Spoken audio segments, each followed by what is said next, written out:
Arestado ang isang Chinese national sa Taguig matapos may masabat na mga matataas sa kalibre ng armas sa tinutuluyang townhouse. Pumalagpa ang Chino ng popasasana pero hindi umubra sa mga otoridad.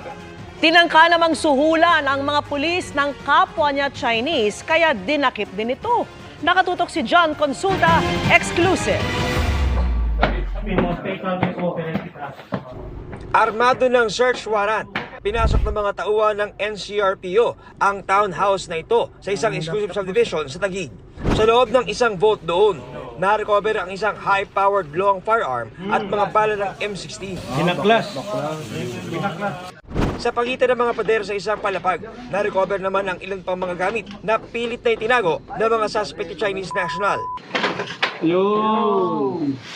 May nakuha ring helmet na may markings na China, tactical vest at watawat ng China. Ayon sa NCRPO, nakakuha ng tip ang kanilang intelligence units tungkol sa armas na itinatago ng mga dayuhan. Kaya nag-apply sila ng warrant para mapasok ang bahay. Firearms na high-powered, complete with protective gears, bullet vest, ballistics helmet. Pandigma ito na mga armas. Is he a gun lover? At ano yung personality niya? You have the right to have a competent and independent counsel, preferably of your own choice. I don't know what you're saying. Pumapalag pa ang inarestong Chinese national ng basahan ng kanyang karapatan at tumanggi magkaposa sa umpisa. Okay. Why?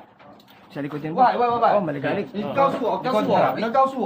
Pero sa huli ay di rin siya umubra. Nang aming tanungin ang suspect kung bakit siya may armas, ang sagot nito, 我也想知道为什么 Why?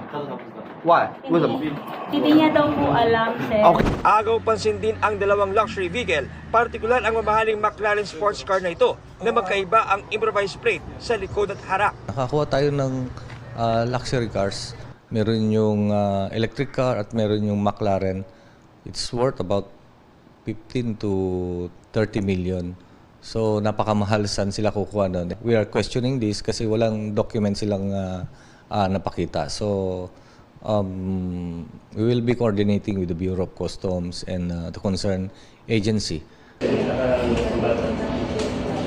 Wala ring takas matapos makunan ng video ng mga pulis ang tangkang panunuhol ng isang Chinese national para mapakawalan ang inarestong Chinese at mabawi ang kanyang mga gamit.